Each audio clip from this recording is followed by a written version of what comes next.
Brain surgeon Dr. Benjamin Carson made headlines last month at the National Prayer Breakfast when he dared to speak truth to power about where we stand as a nation. He's back with us now to weigh in on how the president's failed leadership has now brought us to the point where we are facing tonight this sequester apocalyptic deadline at midnight tonight Eastern. Joining us now once again, the author of America the Beautiful, Dr. Benjamin Carson. Sir, got a lot of positive response to you being on the program, Doctor. It's great to see you again. Thank you for being back. It's been amazing, the response that I've gotten, and people are just anxious to hear something that makes sense. You know, you addressed in that prayer breakfast, you know, we now have $16 trillion in debt. We're trying to cut, this year would be a $44 billion cut of $3.78 trillion. And the president is scaring the living daylights out of the country. What are your thoughts? Well, I think it's pretty amazing that anybody would actually buy that. And I'm hoping that we can bring the educational level of the populace up to a point where they know a little bit about math and they recognize that that's such a small percentage. And of course, it's not going to change anything. But what's even more draconian is the fact that you're not looking at the places where it can hurt the least. You're looking at the places where it can hurt the most. And that doesn't make any sense. And it would be so easy to simply say, if we want to get things under control economically, let's cut everything. And let's do it proportionately. There we come back to that word again. That way, you don't have the left, you know, protecting their little goodies, and you don't have the right protecting their little goodies. Everybody gets cut equally, but you leave the directors of the departments the discretion to cut because they know where the fat is. You know, Connie Mack was a congressman from Florida, and this is the plan I support so we stop generational theft. The Mack penny plan. You cut 1 penny out of every dollar. We keep the budget where it was last year, cut 1 penny out of every dollar, across the board, everything. And you do that for 6 years and we balance the budget. And that makes a lot of sense. And 6 years goes by very quickly. Yeah. But that because it makes so much sense, that's why it's not being paid attention to. That's sad.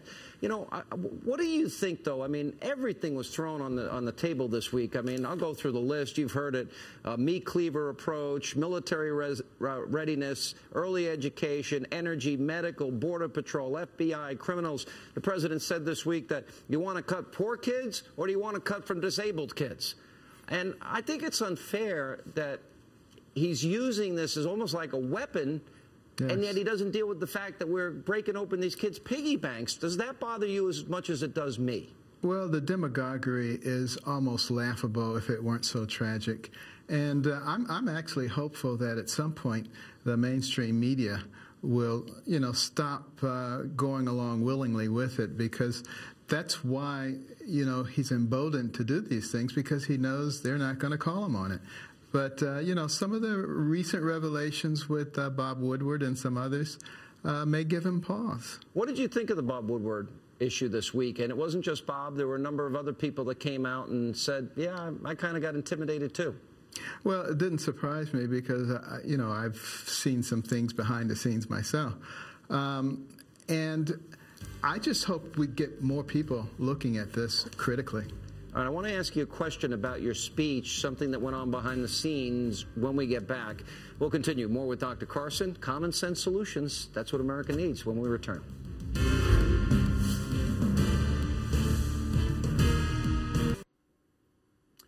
Welcome back to Hannity. We continue with Dr. Ben Carson.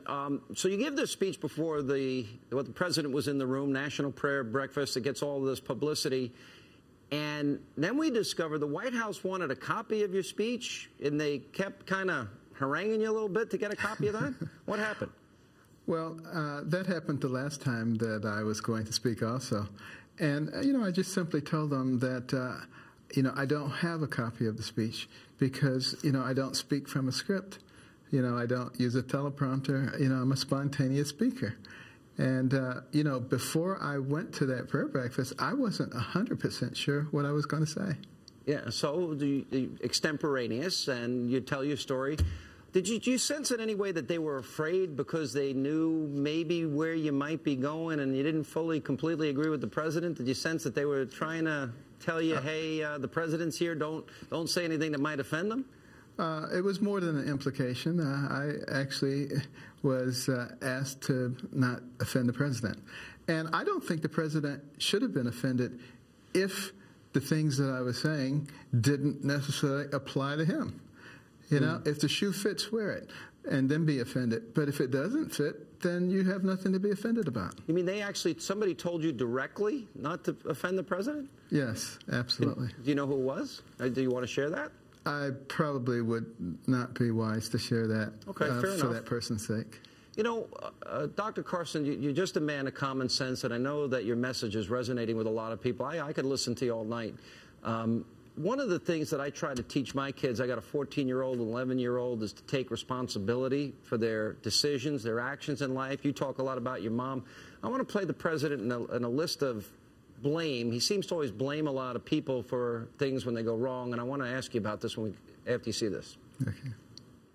We were inheriting so many challenges. We knew this was going to take time because we've got this big, messy, tough democracy. One of the main reasons our economy faltered was because some on Wall Street made irresponsible bets. We've lost our ambition, our imagination. We've weathered the Arab Spring's effect on oil and gas prices, the Japanese earthquake and tsunami's effect on supply chains, the extraordinary economic uncertainty in Europe, and recently markets around the globe have taken a bumpy ride. There are some structural issues with our economy where a lot of businesses have learned to become much more efficient with a lot fewer workers. You see it when you go to a bank and you use an ATM. You don't go to a bank teller. Or you go to the airport and you're using a kiosk instead of checking in at the gate. But, you know, we've been a little bit lazy, I think, over the last couple of decades. And I could go on for an hour, and now he's saying that the Republicans, if things go bad, now it's their fault because of the sequester, because they're trying to stop borrowing money. What is your reaction to people when they don't accept blame? Well, for one thing, I would say to the American people, whoever is saying something, be they a Democrat or Republican, if they start out by saying the other party, tune them out. Because they're excuse makers.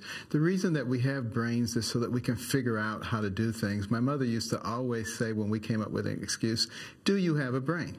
And if the answer was yes, then you could have thought your way out of it. And if you always have excuses, then you can simply wallow in the excuse and you don't really have to do anything. And it's not conducive to success in any arena. You're a very smart man. You're obviously very well versed in politics. Now, just a little analysis. Why do you think the president plays politics this way? What is your analysis? What is your take on it? My take is that he comes from the background of a community organizer. What do community organizers do? They do the this against them type of situation. And he's very good at that. He's an expert at it. But I'm not sure that that works very well when you're trying to lead a whole nation as opposed to a community.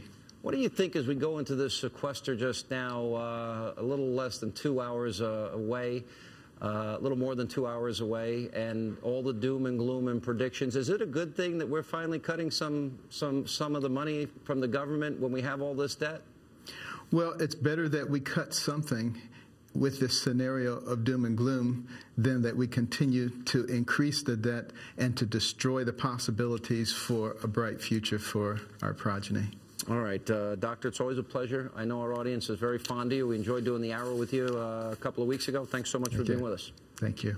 All right, that is all the time we have left. Now, doom and gloom, apocalypse. The seals will be broken in 2 hours and 12 seconds. But let not your heart be troubled. With a little luck and blessings from above, we'll be back on Monday in spite of the apocalypse.